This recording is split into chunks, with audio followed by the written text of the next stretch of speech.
For our next problem, we'll solve a radical equation. In order to solve this equation, we need to first isolate the radical on the left-hand side, so we'll add x to both sides. We'll have the square root of 8 minus 2x is equal to x. Next, we'll raise both sides to the second power, or square both sides. When we do that, on the left-hand side, the square root of 8 minus 2x, that quantity squared, just gives us 8 minus 2x is equal to x squared. Now we have a quadratic equation. Let's move everything to the right-hand side and set the left-hand side equal to 0. When we do that, we'll have 0 equals x squared plus 2x minus 8. I moved all the terms to the right-hand side because the x squared had a positive 1 coefficient, and it'll be easy to factor that way. So we have 0 equals, let's set up our parentheses, x, x. It looks like we'll have a 4 and a 2. It looks like it'll be positive 4 and negative 2. That gives us x squared minus 2x plus 4x is plus 2x, and then we have minus 8. So we factored it correctly. Now let's apply the zero product principle and set each of these factors equal to 0.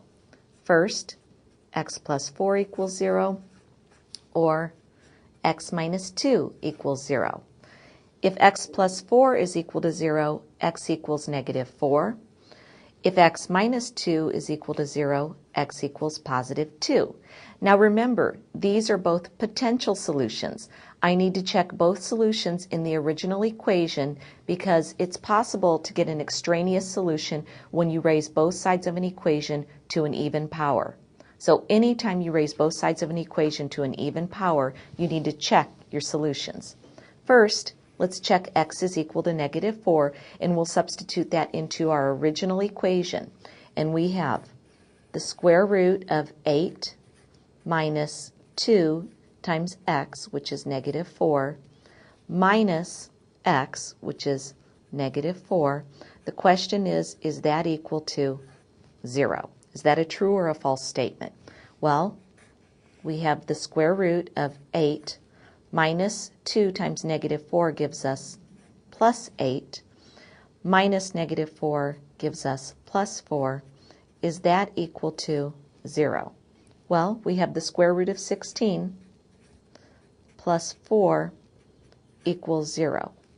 This is not a true statement. This is a false statement.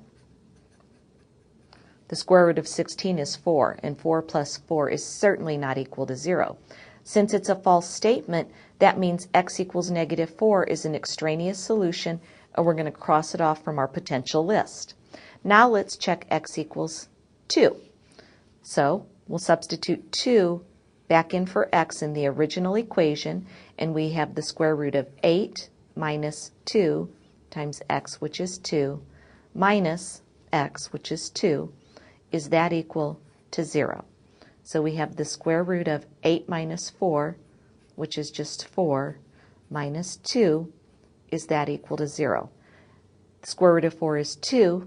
2 minus 2 is equal to 0. That's a true statement. Since this is a true statement, our solution set is x equals 2, and that is the only solution to this equation. And remember, x is equal to negative 4 is an extraneous solution.